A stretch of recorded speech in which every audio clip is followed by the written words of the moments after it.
একটা গান আছে না, কথায় বলে গাছে বেল পাকিলে তাতে কাকের কি। অর্থাৎ গাছে যদি বেল পাকে সেখানে কাকের কাকা ডাকার কোনো উপায় নেই, কাক কাকা ডাকেও না, কেননা বেল কাকের খাবার না। সেটা পাকলে হোক আর কাঁচা থাকলেই হোক, এতে কাকের কিছু যায় আসে না। ভারত পাকিস্তানের যদি যুদ্ধ বাঁধে সেখানে আমাদের কাকা করার কি আছে?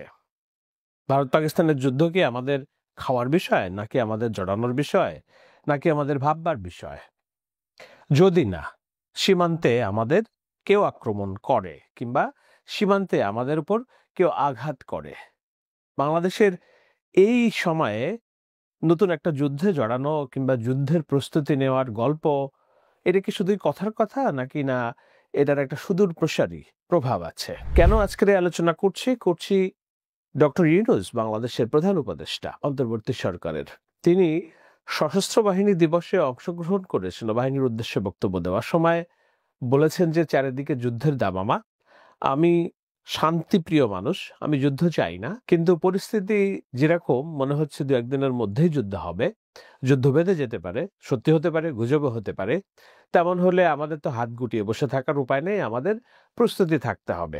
আমরা শুনি এক ঝলক তার কথা। এমন বিশ্বে আমরা বাস করে প্রতিনিয়ত যুদ্ধের হুমকি আমাদের ঘিরে থাকে, তো সেখানে প্রস্তুতি না নিয়ে থাকা এটা অসম্ভব হয়ে পড়ে।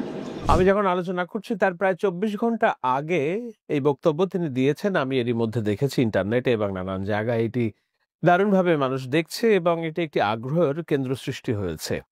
আসলেও কি আমাদের ভারত পাকিস্তান যুদ্ধ বাঁধবে কিনা, এবং সেই যুদ্ধ বাঁধলে আমাদের সেখানে জড়ানো উচিত কিনা, কিংবা ডক্টর ইউনূসের এই কথার প্রেক্ষিতে তিনি কি বার্তা দিতে চেয়েছেন আন্তর্জাতিক অঙ্গনে, কি বার্তা দিতে চেয়েছেন ভারতকে, কি বার্তা দিতে চেয়েছেন পাকিস্তানকে, কি বার্তা দিতে চেয়েছেন চীনকে, এগুলো বিশ্লেষণের বিষয়, আলোচনার বিষয়।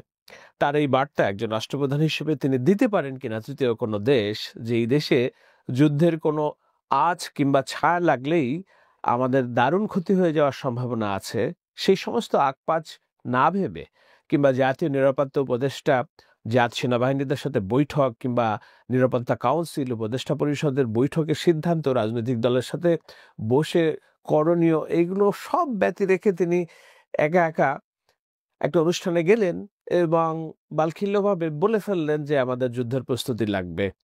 এটি কতটা বাস্তব, সেটি নিয়ে আজকের আলোচনা। দেখুন, ডক্টর ইউনূস কোন প্রেক্ষিতে এই যুদ্ধের কথা বলেছেন সেটি আপনাদের একটু স্মরণ করিয়ে দেই। সেটি হলো ভারত নিয়ন্ত্রিত কাশ্মীরের পেহেলগামে গত 22শে এপ্রিল যেই আক্রমণ হয়, সেই আক্রমণে অন্তত 26 জনের প্রাণহানি ঘটেছে, 26 জন পর্যটকের। এই প্রাণহানির ঘটনা হৃদয় বিদারক, কিন্তু কাশ্মীরের যে অন্তর্দ্বন্দ্ব, কাশ্মীরের যে যুদ্ধ অবস্থা, কাশ্মীরের মানুষের রাজনৈতিক ভাগ্য প্রশ্নে যে সিদ্ধান্তহীনতা, সেটা তো আরো বেশি দুঃখজনক। অনেক বছর ধরে ঝুলে আছে কাশ্মীরের ভূখণ্ড, একটা অংশ ভারত দখল করে রাখছে যেটার নাম হচ্ছে জম্মু কাশ্মীর, আর একটা অংশ পাকিস্তান দখল করে আছে যেটার নাম হচ্ছে আজাদ কাশ্মীর। এই কাশ্মীরের বাসিন্দারা 1947 সালে মুসলিম সংখ্যাগরিষ্ঠ বাসিন্দা হলেও তারা পাকিস্তানের সাথে অন্তর্ভুক্ত হতে পারেনি, কেননা তখনকার তাদের যে শাসক ছিলেন, সেই শাসক সিদ্ধান্ত নিয়েছিলেন যে তারা ভারতের সাথে থাকবেন। 1947 সাল থেকে এই সিলসিলা চলে আসছে এবং এই সিলসিলায় আমরা দেখেছি এক না একাধিকবার ভারত পাকিস্তান ছোটখাটো ছোট বড় যুদ্ধে জড়িয়েছে এবং কয়েক দশক পর পরই কিংবা কয়েক বছর পর পরই এই যুদ্ধের মতন পরিস্থিতি সৃষ্টি হয়।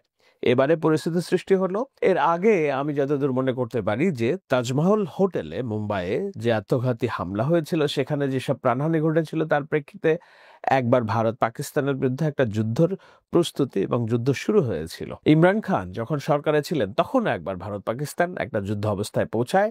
সেই সময় আমরা দেখেছিলাম যে ভারতীয় সৈন্যরা কিভাবে পাকিস্তানের মাটিতে আক্রমণ করতে গিয়ে বিমান বিধ্বস্ত হয়ে আটকে ছিল এবং তাদেরকে কিরকম ভালো ব্যবহার করে ভারতে ফেরত পাঠানো হয়েছে, সেসব গল্প আমরা জানি। সেটা খুব বেশি দিন আগের কথা না। তো এই যে মুম্বাই হোটেলকে হামলাকে কেন্দ্র করে ভারত পাকিস্তান যুদ্ধ উত্তেজনা, ইমরান খানের সময় আর একবার যুদ্ধ উত্তেজনা, বর্তমানে আরেকটি যুদ্ধ উত্তেজনা আমরা দেখছি। আদৌ কি যুদ্ধ হবে কি হবে না সেটা সময় বলে দিবে। তবে পাকিস্তানের তথ্যমন্ত্রী বলেছেন যে তাদের কাছে নিশ্চিত গোয়েন্দা তথ্য আছে, ভারত 24 থেকে 36 ঘন্টার মধ্যে তাদের যুদ্ধ শুরু করতে পারে ভারতের বিরুদ্ধে, পাকিস্তানের বিরুদ্ধে। যেটা আবার ভারত এটাকে বলছে যে না, এটা একটা অপপ্রচার, কিন্তু কখন বলছে অপপ্রচার?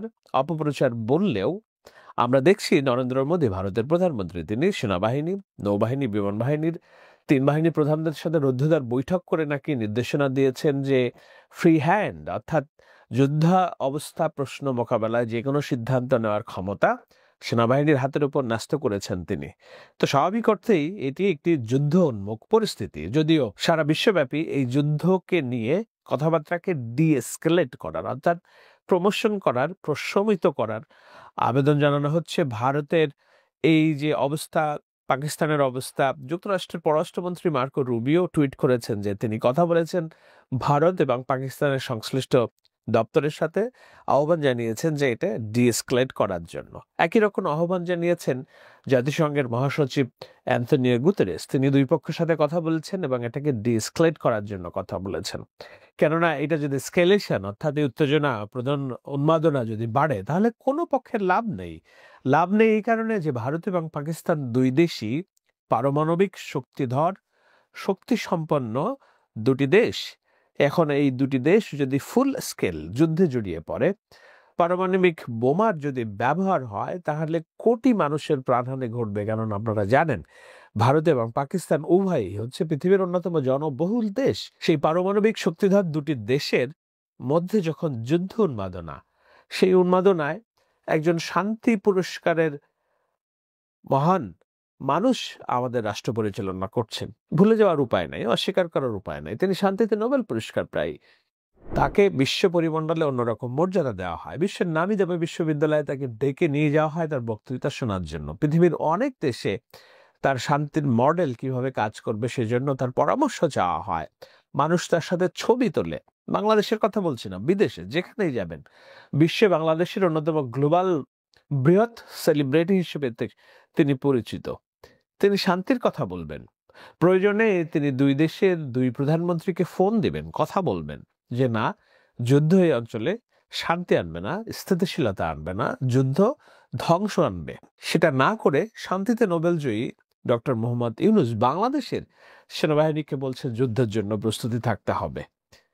সেটি নিশ্চয়ই কাকার মতোই, তাই না? ভারত পাকিস্তান যুদ্ধ যদি একটা বেল হয়, সেই বেল কি বাংলাদেশ খেতে পারবে কিনা?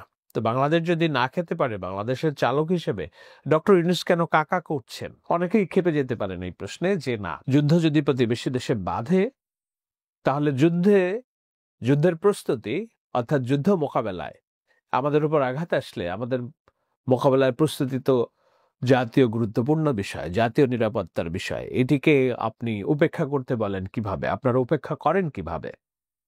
যৌক্তিক প্রশ্ন।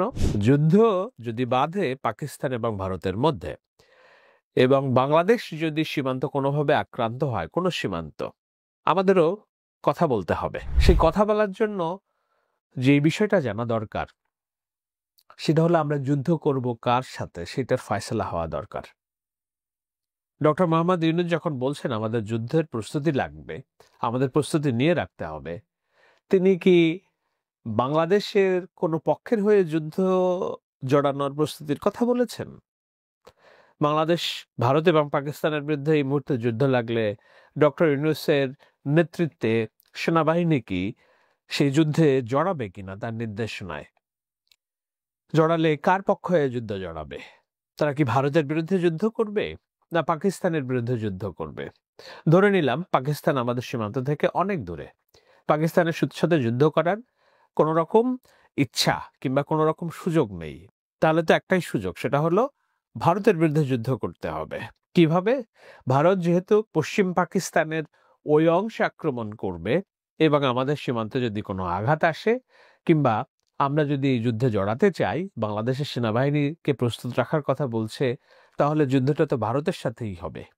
সহজ হিসাব। আপনাদের ভিতরে যাদের অতি জাতীয়তাবাদের উন্মাদনা তুঙ্গে, তারা হয়তো বলতে পারবেন যে হ্যাঁ, ভারতের সাথে আমরা যুদ্ধ করব, আমরা দেখিয়ে দিব ভারতের সাথে যুদ্ধ করব। এইগুলো আমার হিসেবে খুবই পপুলিস্ট কথা, আমার হিসেবে খুবই বালক সুলভ চিন্তা। সারা পৃথিবী চেষ্টা করে যে যুদ্ধ ছাড়া কিভাবে একটি রাষ্ট্রকে এগিয়ে নিয়ে যাওয়া যায়। কারণ যুদ্ধ যদি একবার বাধে, সেই যুদ্ধ শেষ হয় না। যুদ্ধকে শেষ করা যায় না বলেই ইউক্রেনে একবার আক্রমণ করে রাশিয়া আটকে আছে, অনেকবার চেষ্টা করছে সেখান থেকে বেরিয়ে আসছে সম্মানজনকভাবে। সম্মানজনক মানে তারা যে অংশগুলো দখল করে রেখেছে সেগুলোর একটা হিস্সা ফায়সালা নিশ্চিত করে তারা বেরিয়ে আসতে চায়, কিন্তু সেখান থেকে বেরিয়ে আসার সুযোগ নেই বলেই ইউক্রেন এবং যুক্তরাষ্ট্রের সম্পর্কের মধ্যে টানাটানি আপনারা দেখছেন। আফগানিস্তানে আক্রমণ করেছিল যুক্তরাষ্ট্র, সেই যুক্তরাষ্ট্রের $6 ট্রিলিয়ন আফগানিস্তান এবং ইরাক যুদ্ধে ব্যয় হয়ে যুক্তরাষ্ট্রের অর্থনীতি পঙ্গু প্রায়।